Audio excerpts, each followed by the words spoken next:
नमस्कार, आदाब, बहुत बहुत स्वागत है आपका मेरे YouTube चैनल पर। मैं हूं आपके साथ बुशरा खानम फहद। इस वक्त की अहम खबर मैं आपके सामने लेकर आई हूं। राम भक्त गोपाल को हरियाणा पुलिस ने गिरफ्तार कर लिया है। जुडिशियल कस्टडी में उसको भेज दिया गया है। मानेसर पुलिस ने पहले FIR दर्ज की थी और उसके बाद एक शिकायत के बाद दिनेश नाम के एक शख्स हैं, उन्होंने शिकायत दर्ज की थी और उसके बाद मानेसर पुलिस ने FIR दर्ज की थी और आखिरकार राम भक्त गोपाल को गिरफ्तार कर लिया गया है। मैं आपको ये बता दूं, ये वही शख्स है जिसने जामिया में CA NRC प्रोटेस्ट के दौरान ओपन फायरिंग की थी। तब उसको नाबालिग बताया गया था, उसे गिरफ्तार किया गया था, लेकिन फिर छोड़ दिया गया था।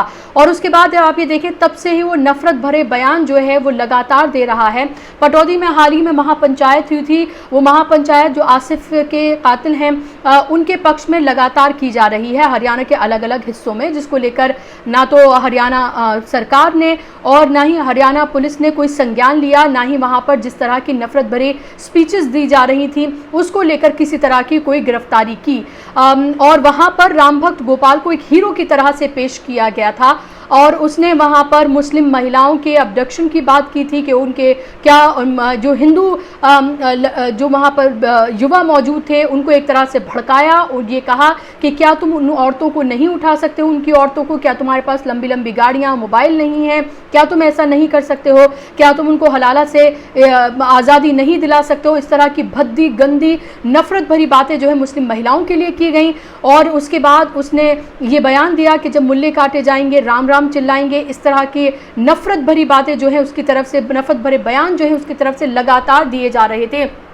उसने ये भी कहा कि वो अपने बयान पर कायम है, वो अपने बयान पर अडिग है और उसको गिरफ्तारी का कोई डर नहीं है। उसने ये कहा कि जब उसने ओपन फायरिंग की थी जामिया में तो उसने बहुत बहादुरी का सबूत दिया था, वो अपनी धर्म की रक्षा कर रहा था, ये उसका कहना है। और इसके साथ ही उसने ये भी कहा कि वो अपने धर्म की रक्षा के लिए कुछ भी कर सकता है।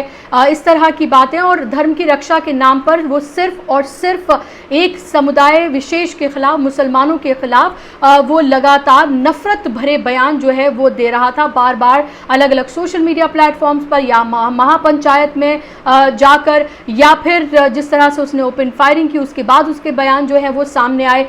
लगातार वो इसी तरह से बयान जो है दे रहा था और आखिरकार उसको पुलिस ने गिरफ्तार कर लिया है। जुडिशियल कस्टडी में उसको भेजा गया है। अब ये देखना है कि कितने दिन तक वो उसको जेल में रखा जाता है, क्या किस तरह की कानूनी प्रक्रिया अब आगे चलती है, उसके पर किस तरह की धाराएं जो हैं वो लगती हैं। हेट स्पीच जो उसने दी है उसके तहत उसको गिरफ्तार जो है वो किया गया है। लेकिन आगे अभी देखना बेहद महत्वपूर्ण है कि गिरफ्तारी के बाद आगे क्या होता है। क्या UAPA या NSA जैसी जो कानून है, क्या उसके तहत उसके ऊपर कार्रवाई की जाती है। क्योंकि आप ये देखें कि कहीं ना कहीं जिस तरह के उसके बयान हैं वो दो समुदाय के बीच नफरत पैदा करने वाले हैं, एक समुदाय विशेष को लेकर नफरत फैलाने वाले हैं।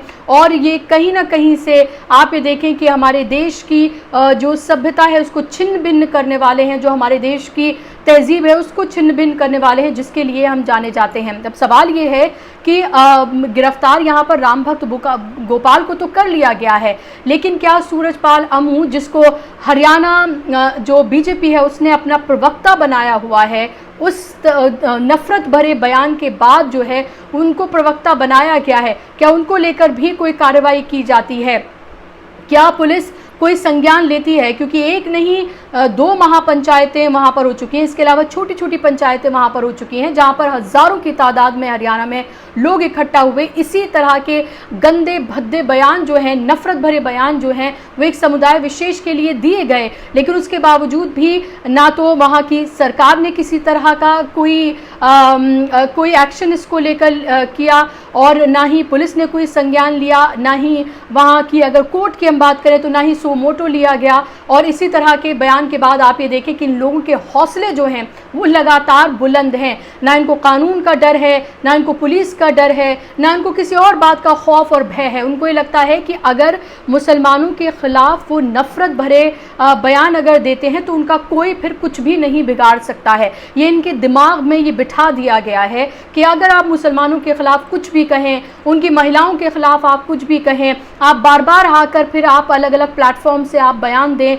लेकिन उनके खिलाफ कुछ नहीं होगा। ये उनके दिमाग में एक गलत फहमी जो है वो बैठ गई है और यही वजह है कि वो निडर बेखौफ होकर इस तरह के बयान जो है बार बार देते हैं, या आकर कहते हैं कि वो अपने बयान पर कायम है।